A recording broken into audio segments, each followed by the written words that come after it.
Welcome to the Mill District.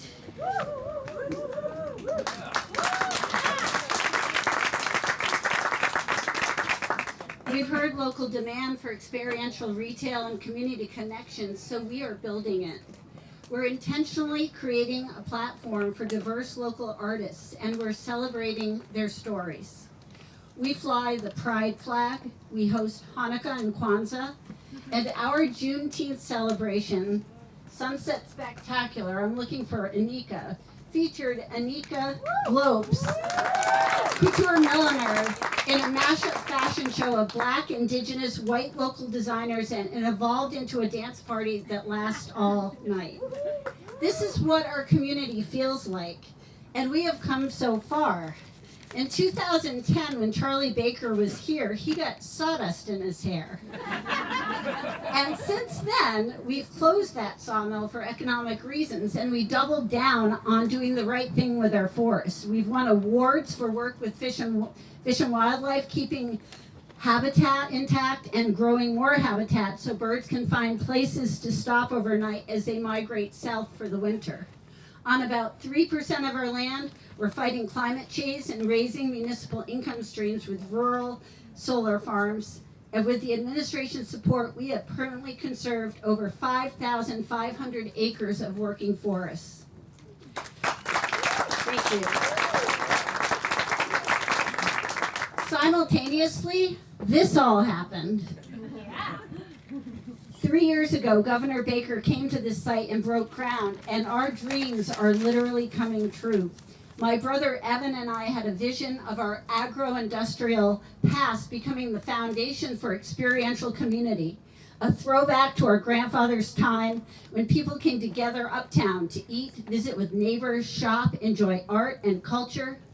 If you like the food at the reception today, stop and stay a while and go to Provisions. Check out the rest of the food they have to offer. Jake's, you can get takeout or eat in. You can get your hair done at the lift next door. Stop in and say hi to Stacy at our general store that opens today. And I dare you to try the one-way glass bathroom. I'm not even sure what that means. Oh, pictures. Yikes! Hannah, well, Which yes. way? Yeah. You can see out and see people doing business on the square while you're doing your business inside. You can meet Hannah in our local artist gallery that features artists from Amherst and all around. We have a Pilates Gyrotonics place opening this fall. We are hoping for a bookstore cafe and a Riverwalk waterfront community featuring a music venue, a dog park, and condos for first and last home buyers. We're welcoming the Eruptor next door, and with it, the future of UMass technology and local job creation. In North Square, we have up to 14,000 square feet contiguous space to lease. And if you have an exciting business idea, talk with our VP for real estate, Tony Maroulis, because he is the future of awesome around here. North Square is our wildest hope of building community, and it was fast-tracked because of Molly Lockwood, who built this deal with the help of Tom Reedy. So thank you, guys.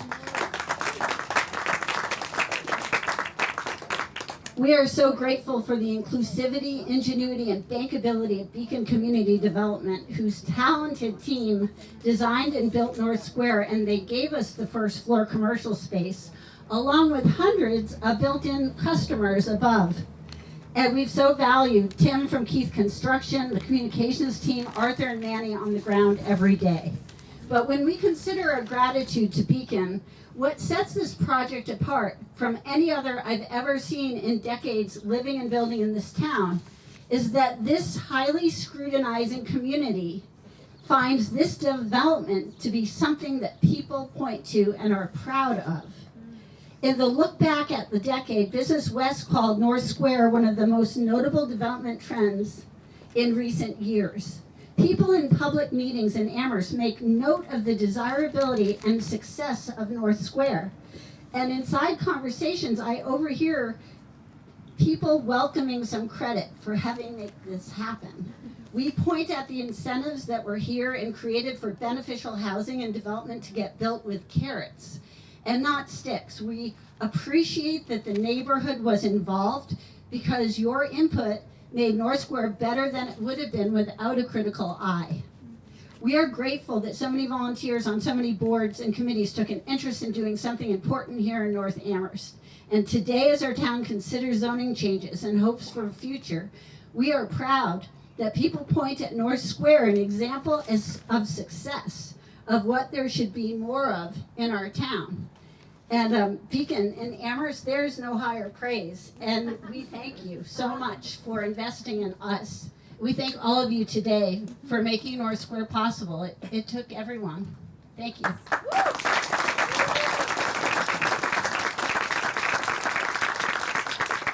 The driving force of making this happen is Beacon's Darcy. Thank you so much. Thank you, Cinda. So good afternoon and welcome to North Square again.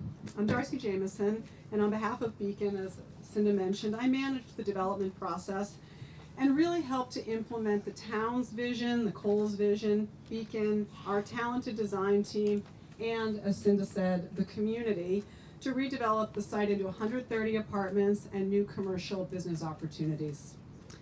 So many people made this possible. It really takes a village to build a village.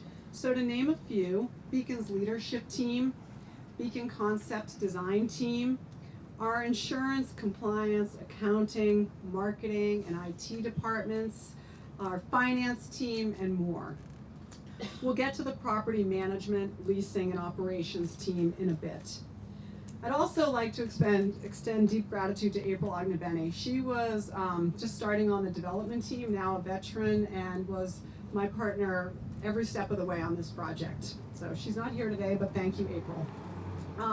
When we all began working on this concept for the Coles, well, maybe 9 generations ago, but maybe 10 years ago, and for Beacon about 5 years ago, there were a lot of goals to reuse a former industrial site, and in our case, one that was transit-oriented, create new housing that would serve individuals and families at a range of income levels, including extremely low-income households, new accessible housing, sustainably designed housing. We've achieved LEED Gold here as a standard, commercial space to foster new businesses and job opportunities, and creating a new town center.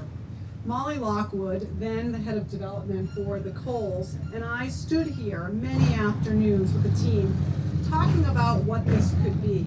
And we envisioned a community centered around a town green. So here we are. So before we continue with today's celebration, I'd like to have a moment of silence in recognition of last year's unprecedented pandemic. I'd like to thank and honor all of Amherst's first responders and our frontline workers and our on-site management and operations team and our residents who worked so closely with us to get through this long year. I'd also like to honor Ruth Silman. Ruth was our land use and permitting attorney for this and many other Beacon projects. Ruth was passionate about affordable housing. She worked tirelessly with the town and the North Square team. For those who knew Ruth, she was a natural educator and mentor. She helped her clients navigate complex land use issues, and most importantly, was always kind and good-humored. Ruth was 52 and lost her battle with cancer last week. So thank you for a moment of silence to honor my friend and colleague. It's now my pleasure to introduce Dara Covell. Dara, now our CEO, was the president of the development group when we began talking with the Coles and the Town of Amherst Leadership and Planning Department about this unique opportunity. Dara?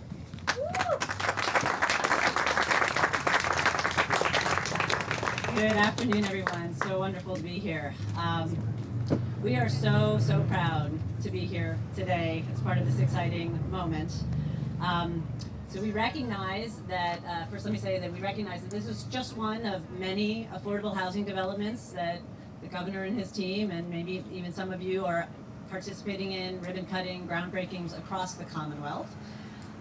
North Square is just one of them, but there are some very special things. Like any developer, this one we think is the specialist, right? So want to talk a little bit about those things, and there are some things we want to highlight and people we want to recognize, and Darcy will do some more recognitions. But to start, Beacon Communities built our reputation on creating welcoming, unique, beautiful communities of high quality where residents can grow and thrive. I would say with the support of the town, the state, and our other partners, we have done that and more here, of which we are very proud. First, just to restate the vision and the commitment of the Coles family for wanting to do something that was different and extraordinary here. To Cinda and Evan and your team here at the site, Hannah and others who are making this possible, Tony, it has been tremendous working with you. You have been a steadfast partner, and as I said to Cinda earlier today, the Coles team really set the table for us before Beacon even, knew the site existed. So we feel very grateful for that, and they have been with us, flexible and committed every step of the way, even during the hardest moments. Second, as noted by Darcy, the leadership of the town of Amherst has been really second to none. They have supported our Friendly 40B that we went through, and they have been rigorous and thoughtful throughout the time of this work, and we're very glad to have achieved their vision here as well. So now I am honored to introduce our Honorable Governor Charlie Baker, but I'm going to say a few things about him and his team. There's honestly not enough I can say about the commitment and leadership of Governor Baker throughout his 2 terms in creating affordable housing, as well as his leadership during the pandemic. First, having state agencies with the commitment and flexibility to create a mixed income, mixed use project like North Square is literally just the tip of the iceberg when it comes to affordable housing work of this administration. The administration has committed to creating 135,000 new homes by 2025. That is big picture thinking, and that is leadership. The economic, yes. The economic development bill that passed at the beginning of this year was a landmark piece of legislation, don't let anyone tell you otherwise, in its achievement to support creating access to housing for low-income residents. The Housing Choice Bill that Governor Baker and Lieutenant Governor Polito supported simplifies the zoning process to create projects like this. There was also better zoning for transit-oriented development, a better appeals reform, and regional development agreements. Oh, and don't let me forget the doubling of the state housing tax credit that helps produce housing like this all across the Commonwealth. It is a tremendous tool, and unlike, frankly, any other tool that we see in all the 13 states that we work. So thank you so much for that. In addition, the administration's work on rent assistance during the pandemic to assist those struggling has also been tremendous. There has been flexible, simplified plans to get resources into those who are struggling to pay their rent, and it's been wonderful to see that. And now we have the American Rescue Plan and the advocacy of the governor to see that go to housing and health and infrastructure across the Commonwealth is just really heartening. I would say it is a great time to be trying to solve the affordable housing crisis in the Commonwealth. So before I hand the mic to the governor, I want to recognize his leadership team as well. Lieutenant Governor Karen Bolito was with us at the announcement for this event back in December of 2017. So she was there at the very beginning. She has proven to be a great listener, collaborator, and staunch advocate for housing production and affordable housing. And Secretary Mike Keneally, who has been our partner over the last several years. My last in-person visit with Secretary was in July of 2019, almost 2 years ago to the day. He came, he was about 7 months into the job, I believe.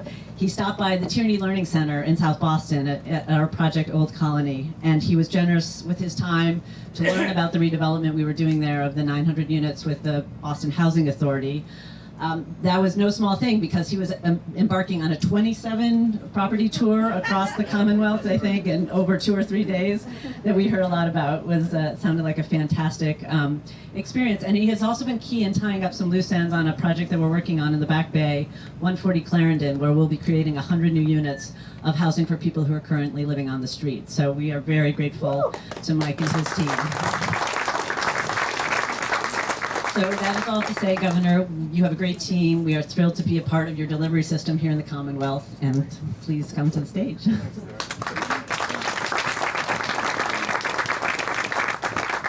So I'm going to be mercifully brief. I do want to say a couple things, though, about this site. Cinda's right, the first time I came to visit this site, I did end up with a head full of sawdust. But it was all part of learning. I was running for governor back then, and I wanted to talk to some folks about land management generally and forestry in particular. And a friend of mine said, well, you know, the largest private landowner in Massachusetts lives in Western Mass. And I thought, well, that would certainly be a good place to start. And I not only got I got a lot more than a head full of sawdust out of that conversation that day. And I was so happy to come back here to be part of the groundbreaking along with the rest of our team on a project that was an industrial reuse, transit-oriented, affordable, sustainable, and a mixed-use site, and a friendly 40B. Now, you know, honestly, I'd be really hard-pressed to find any other project that I've been involved in over the past 7 years that puts all those same things in the same basket. And I think it's a real tribute to the community, to the Coles family, to Beacon, and to everybody who's been part of this, that you managed to figure out how to do that and how to get it done. And I'm thrilled to be here today to celebrate the completion of this project. But and while I'm certainly happy to have somebody like Dara stand up and talk about all the great things our administration's done with our colleagues in local government and our colleagues in the private and nonprofit sectors around housing, this is without doubt the single biggest challenge we face if we really believe in an equitable Commonwealth of Massachusetts, okay? We have one of the lowest participation rates in home ownership among people of color relative to our home ownership rate among white people of any place you will find in America. How can we possibly call ourselves the great, progressive, equitable state that we talk about with numbers like that?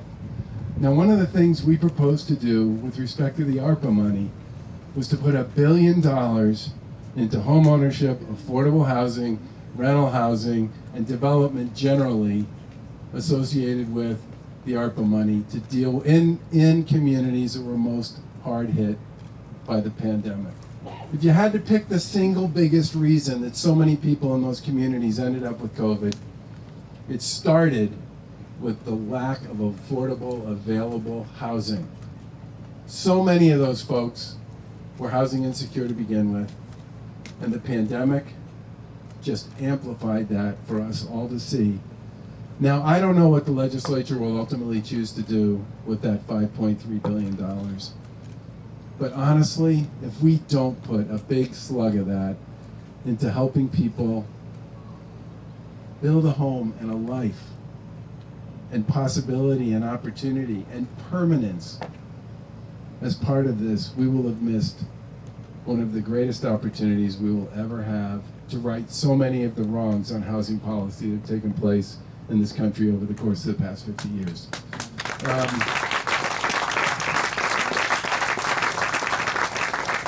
The final two things I just want to say is that housing choice bill, Massachusetts was where good housing projects went to die based on the way we set this stuff up. You needed a 2/3 vote to move any project in Massachusetts. Now, what do most communities operate with? A 5-member board of selectmen. So that means if you're a select board. So if you get a 3-2 vote, not enough. You got to get 4-1. What do a lot of our cities operate with? They have a 9-member city council, sometimes an 11-member city council. If you get 13, even worse. Okay, my point will remain the same. If you have an 11-member city council, and you win 7-4, you lose. If you win 6-5, you lose.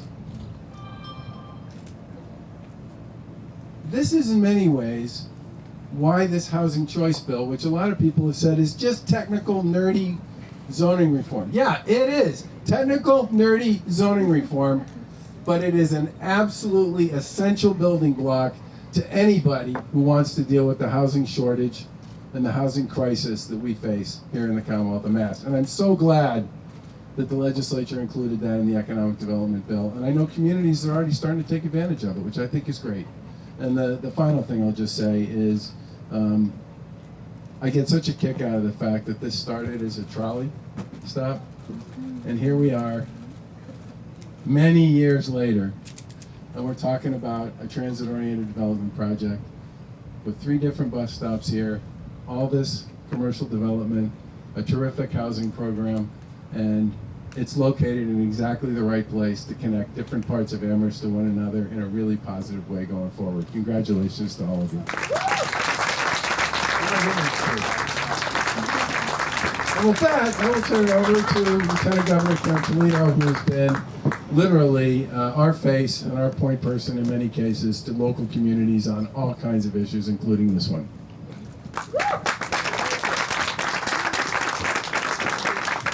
Good afternoon. It is so nice to see everyone happy, healthy. Clearly, post-pandemic, it gives us an opportunity to say thank you for your extraordinary work over the past year. A lot of sacrifices, pain, heartache, and hardship caused by COVID-19. And here we are on the other side of it, celebrating all the good work that continued to get done while managing the public health crisis community to community across our Commonwealth. Let me start with Cinda's story. I think this is a beautiful story of a coming home. 9th generation. I love the idea that the Coles family said after you go off to school, don't come home until you can make yourself useful. Well, clearly Cinda found a way to come home and make herself very useful. And this is a real tribute to you and to your family, the accomplishment of what we are celebrating here today. I also love the story of coming home. I grew up in Shrewsbury, Massachusetts, central Massachusetts, and after going to school and working, I came home to try to make my community a little better. And the first position that I held was as a town meeting member and then a member of our town select board. And being a select woman there was all I ever aspired to do, to give back to my hometown that was good to me growing up. And clearly that's something that you share, Cinda. This is very special. I think it was Darcy that said, or Dara that said, we like to think about all of our projects as contributing something special. Well, this clearly is. And as the I think she said theirs was the most both special. I think she said specialist. I love that. And there's a lot, obviously, that is special about this. And the governor thinks, ticks off a lot of boxes, checks off a lot of boxes for us. But it's more than that. You've created a community within your community that people can feel really special being a part of, no matter how they come to their homes here. And they clearly will come to know each other because of all the amenities that you have here, bumping into each other at the general store, at an art gallery, at the fitness center, doing yoga here on the lawn, having a dance party, whatever it may be. This is clearly very beautiful and very special. And it's one that we come to celebrate today, but we also want to spotlight it and highlight it because we want to do more of this. And you set an example to other communities that might want to check out how you got this done and figure out how they can bring it home literally to their community in our Commonwealth. We will never get to our goal of 135,000 and probably need more than that by 2025 if we don't have partners like Beacon and communities like Amherst that have really stood up. It was about 5 or 6 years ago, Paul, that I was in your council chamber. And I will never forget that because it was a full chamber and you came all ready and eager to do more. We were celebrating the fact that you are a green community, but it was clear to me after having discussion with your leadership team and with you, Paul, that this was a community that clearly had a vision about your future. and not looking and saying, well, let's just do what we've done the last 50 years, but how are we going to make this a more vibrant community, accessible community, a welcoming community for our future. And you had the ability to take a vision, put a plan together, and then execute on the plan. And a lot of times, as the governor said, like, plans are great. It's great that you can celebrate a plan. Sometimes it sits on the shelf. It doesn't get done. This is a community that knows how to execute.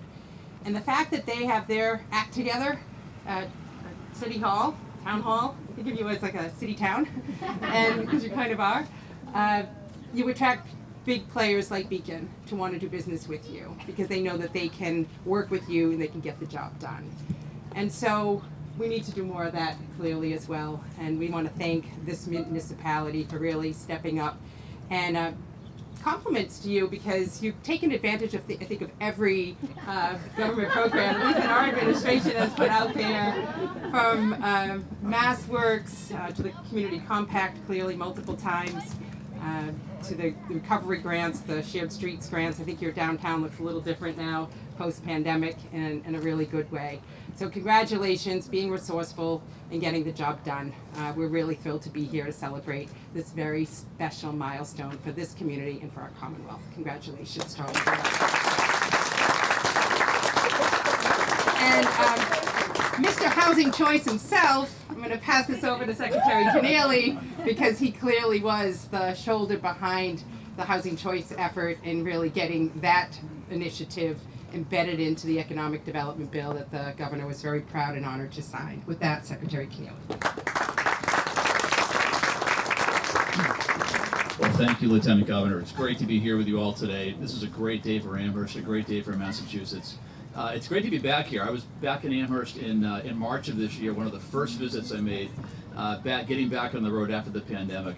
The Lieutenant Governor's right. When we do these events, we get a list of all the other projects we funded in a city or town, and it's a long list here.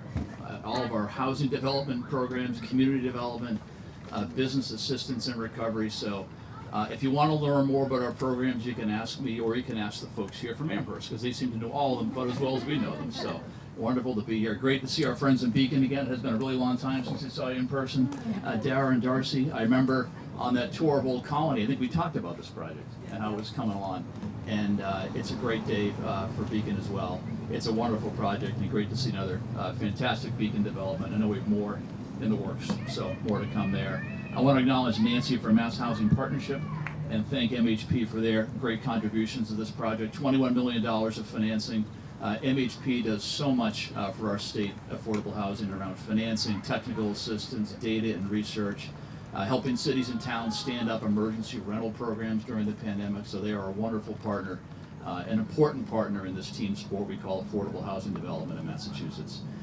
Just briefly, you know, the governor, lieutenant governor, and I spent a lot of time talking about the housing crisis in our state, and it's an important one. It's a tough one. I will say, to echo some things Dara said, there's reasons for real optimism now that weren't here even 6 months ago. The passage of Housing Choice. We continue to invest in record levels of creating and preserving affordable housing around our state. We've seen new programs like our Commonwealth Builder program. We announced the first projects for that one a couple weeks ago, new affordable home ownership programs. There's a lot of reasons for optimism. What would make us all even more optimistic is if we had about $1 billion more to spend on these matters. So $500 million for home ownership, $500 million for rental housing. That's the governor's proposal before the legislature. And if we get this done, we're going to have a lot more of a lot of things that are important to us. More affordable, supportive housing for veterans and seniors, more affordable rental housing for our workers and their families, more home ownership opportunities for first-time home buyers, particularly those of color. You know, and the important point here is these are going to go to proven programs with a proven pipeline. And so that $500 million for rental programs, we have a pipeline of 175 projects from Beacon and other developers ready to go. So I think it's really important we get this one done. We look forward to working with the legislature on it. But congrats to all who made today possible. It's a great day for the town, a great day for the state. We look forward to the work ahead. Thank you. And with that, I turn it back to Darcy. Thank you. Thank you all for being here today. I think we feel really particularly honored that all three of you are here today. So thank you. So So, as we all know, new large-scale development is really challenging to undertake for many reasons. The first step for us was to pull together our long-term and dedicated team of design, technical, and construction professionals. Many thanks to everyone on our team, from the geotech and environmental team, to the survey team, to the landscape architecture team. Everybody's role and expertise is central to success. And I really want to underscore the long-term relationship that we have with many of our technical consultants and team members. We really appreciate all of you. I would like to extend the most special thanks to David Chelinski with Prowitz Chelinski Architects for leading all of us through the visioning and design process. And when I say all of us, our design team, the Coles, Beacon, the town administration, I mean, he really led us through the visioning process to get us where we are today. So thank you, David. And once David finishes his work, he turns it over to his project architect, Jim Lee. So Jim is here somewhere, and I just have to have a big shout out and thanks for all of your hard work. Thank you. So, I mean, it's one thing to design it, then somebody has to build it. So I'm not sure if I've seen Tim Ford from Keith Construction or John, but I would like to really extend a special thanks to Keith Construction, our long-term partner as a general contractor who built what we see here today. So, Lieutenant Governor, I'm going to echo something that you were talking about a minute ago. Over the last few years, I'm in a lot of different places talking with folks about what I'm working on or what Beacon's working on. People say, how did you get this project done in Amherst? And I have one simple response. It's the town of Amherst's leadership and unbelievably smart, dedicated staff and boards. The dedication started many years before Beacon arrived on the scene. The planning team worked with the community on a master plan and talked about what was important to the community. This was the foundation for our work to begin. At every single turn, the town staff was with us, helping us with community meetings, with the permitting process, with the planning and zoning boards, the building department, the fire department, to countless others who were always problem solving. Nobody ever said we can't figure this out. They looked forward and said we can help you get there, and kept us moving. A special thanks to Paul Wackelman, to Dave Zomack, who I know is in the back there, Christine Brestrup, the town planner, and Rob Mora. Many thanks to everybody else, but in particular I appreciated our partnership with you. In addition, the town's affordable housing tax incentive also made this community a reality. North Square was the first project to take advantage of the town's progressive legislation that enables the town to grant special tax incentives for projects that include affordable housing. Just another example of the town's leadership. And I don't know if Dave Burgess is here, who was the assessor at the time, but many thanks to Dave for spending hours explaining municipal tax to me. With that, I'd like to introduce Lynn Griesmer, the town council president, and following Lynn, Paul Wackelman, the town manager. Thank you.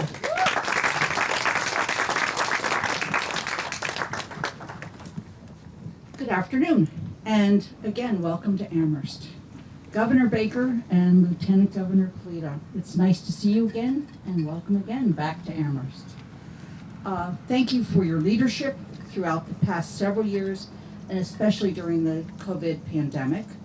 Your leadership and the work of local government, working with our many partners across the 351 cities and towns of the Commonwealth, is in fact the backbone of our recovery, both economically and socially.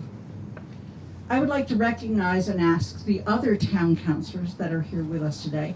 There's a quorum. We did not post the meeting, so we won't be discussing anything with you political. Ha ha. So let me start with Councilor at Large, Mandy Jo Haneke. Please stand and be recognized.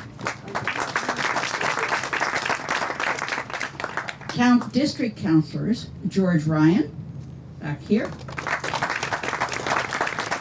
Shalini Balmilne, right here. Steve Schreiber, over here. Kathy Shane. And I've left two other counselors for last. They are, in fact, Alyssa Brewer and Andy Steinberg, both at-large counselors. Alyssa's over here, Andy's right here. And they, along with Connie Kruger, is also here with us today. They were on the select board that approved this project and made several of the actions necessary to move forward. So we want to thank you all. Today, as we cut the ribbon on this magnificent North Square at the Mill District Development, we celebrate an exemplary partnership between private sector, state government, and local government. We begin by recognizing Secretary Keneally and the many ways that your department has helped in this project and in other projects in Amherst. We were glad to see you back in March. The town of Amherst, through special legislation, was able to award Beacon Communities significant support for the project, estimated at $2.8 million over the 10-year life of the project. The private partner, Beacon Communities, was critical in the development, and you've heard much about that, and we want to seriously thank you. Beacon works across the Commonwealth and the country, creating communities that serve a diverse cross-section of our society. At the heart of this project and this site is Cinda Jones, representing the very entrepreneurial Cowles and Jones family of Western Mass, and president of W.D. Cowles. Thanks, Cinda. As several people have said, zoning and permitting is not easy. But we want to especially recognize the work that Cinda and Beacon Communities did in involving the residents of Amherst in the often confusing and arduous permitting process. While the outcome of that process was a comprehensive permit with 130 conditions under Chapter 40B of the general laws from the Zoning Board of Appeals. The result is a new mixed-use, mixed-income community that is growing in the heart of one of our village centers, a community that includes a significant number of affordable housing units.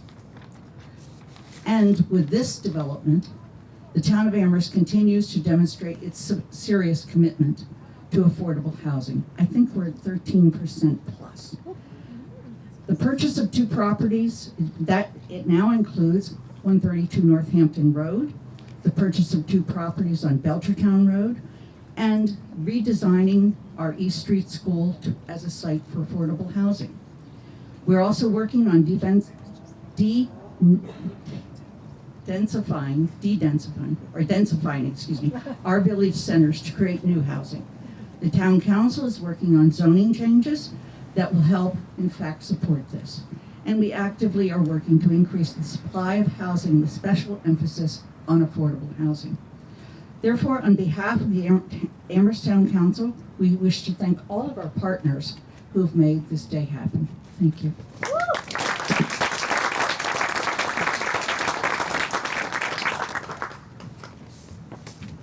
So you'll notice that Lynn and I see eye to eye when we're sitting down, typically.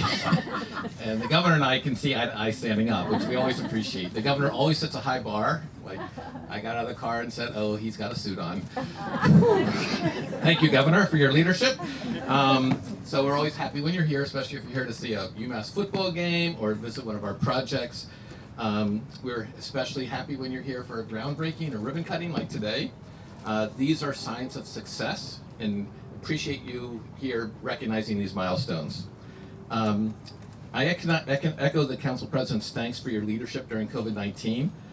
Our direct contact was through the lieutenant governor, who had weekly meetings with all of the players in the state governor's office, on the phone with local leaders every Tuesday through the MMA. And so appreciate it. You're being there yourself every week. That was really important to us. And during that, I also want to recognize Secretary Sutters, who this is a different topic, but she was always a phone call away whenever we needed her. And Secretary Keneally, you've become a regular in these parts, so we really appreciate that you're here, and you've come multiple times since we're allowed to start traveling again, so thank you all for being here. This project is about community values brought to life by good planning, community participation, public-private partnership, and strong local leadership who are able to move projects forward. And I do harken back to the select board, who was very pivotal in saying, we want this project to happen. And that aligned the town's forces to move this project forward. It was back in 2015 when this town sought legislative approval for a new law, special legislation, that provided tax incentives for affordable housing project. Never been done before. It passed the legislature. This is the first project that put it into use. With that, we were able to dedicate $2.8 million in tax revenue that we would have otherwise received, but did not come out of the town's appropriation. Really key financing tool. And it had just not existed before. So with that special legislation, we feel that our work continues. Lynn mentioned the project we're working on. There's a lot of projects in the pipeline. Our trust chair, John Hornick, is pushing projects, always getting more in the pipeline because it takes time to develop. The one that we're most excited about is 132 Northampton Road, which has a number of units for transitional housing for people coming out of homelessness. This project we're really proud of because one of the reasons we're really proud of it is because of the mixed use, commercial, residential, but also because deep affordability. It's not at 80% of median income, it's at 50% of median income. That means that people of lower means can actually afford to live in our town in this development. So these are all really important projects moving forward. So on this project, so many people helped to get us here, from the initial planning stages to making sure the construction was done according to plan. And that's always a piece of it too, to make sure it was built the way you said you were going to build it. And we thank you and your team for making that happen. And it's been a model of successful working relationships between Cinda and her team, through the developer, through Beacon and Darcy and Dara, and through the town. This type of thing can only, however, happen with the direct involvement of the state. And so these kinds of projects don't happen but for state contributions. And I urge you to continue that. Darcy and especially understood what it took to build in Amherst, and Beacon Communities was the consummate professionals. On the town side, it all starts with our planning department and Chris Brestrup, our building commissioner, Rob Mora, and the sort of quarterback of that whole team, Dave Zomack. The town team included our incredible staffs in planning, inspection, public works, fire, and assessors. That was a complicated piece to figure out the calculations for the tax incentive. Everybody was standing in line, helping to make this come forward. And I don't want to miss out on mentioning the select board, the zoning board of appeals, and the planning board. They all devoted countless evenings to listening to the people, weighing the consideration, coming up with 130 requirements. I think Steve was on the planning board at the time. But it came to this project, which you just walk around. I hope you get to tour it. It's phenomenal. So again, in closing, these projects don't happen by themselves. It's a team.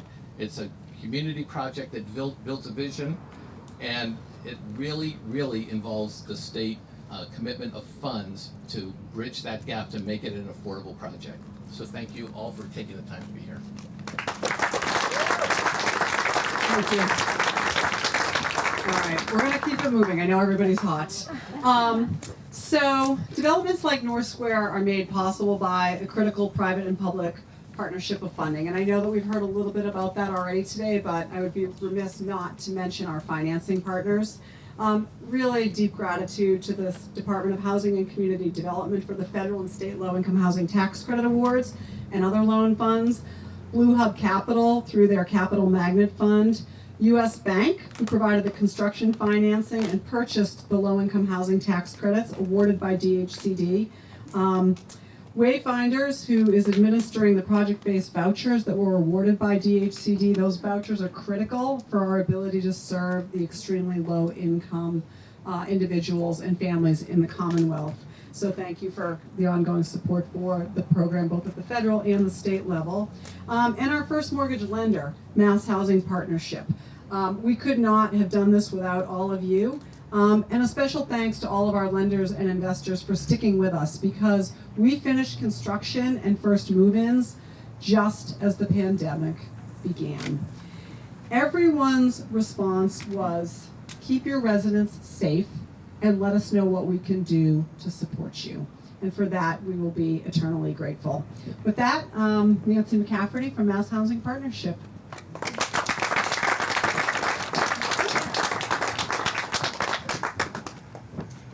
I'm honored to represent and be here on behalf of Massachusetts Housing Partnership, who is one of many lenders providing financing for North Square at the Mill District. MHP is proud to have provided more than $21 million of 40-year term money to this important development, which has created a beautiful home for many individuals and families. Over the past 20 years, MHP has provided over $85 million in financing to Beacon communities, supporting more than 1,000 units of housing with a highly qualified and industry experts who understand the importance of developing and managing mixed income and mixed use developments like this in the community of Amherst. On a personal note, I'd like to thank the leadership of Beacon Communities for creatively structuring some of the most complex, unconventional, interesting financing transactions that has provided me the opportunity to grow as a lender and help shape my career at MHP. Congratulations to the Cowles family and to Beacon Communities on this incredible accomplishment. Also, this extraordinary development would not have happened if it were not for the efforts of the Amherst officials and their leadership to have the willingness to promote and provide funding to North Square at the Mill District. It takes a village of folks passionate about making a difference in a community to transform an idea into reality. I'm excited to be part of this celebration and want to recognize my dedicated and hardworking colleagues like Alice and Vanessa, Alice who's out here in the crowd, and to also recognize Connie Kruger, who was on the staff of MHP for many years, who also worked on this important financing as well as community as we see it.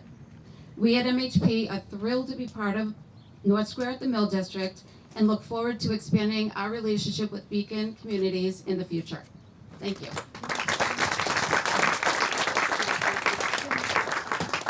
All right, just a few more thanks, and then on to the ribbon cutting, refreshments, and tours of the amenity space in one of our apartments. So every team needs someone who gets it over the finish line. We thought the finish line was like a year ago, but we've just had to pause for a year or so. I'd like to underscore the shout out to our property management team. Not just the folks on site, but people also in our home office and also at Rolling Green, which is the other community in Amherst that Beacon owns. It's one thing to finance and create a beautiful property like you're seeing here today at North Square. It's another thing to really bring it to life, make it successful operationally, and create a home for 130 households with over 250 people. Our team on the ground, led by Arthur Haskin. Arthur, please wave to everybody. With support from Mike Wood and Brian Cole, has accomplished a Herculean task of renting this property up during a pandemic, while the dorms and the universities, which make up such a tremendous presence in the community, sat vacant. I'd like to extend some thanks, please raise hands, and I don't think I'm gonna get everybody, but Julie, Manny, Jose, Alex, other Rolling Green staff that I see here, many thanks for all of your hard work over the last year. And thanks to folks on site as well as in the home office that helped put today's event together. We really appreciate it.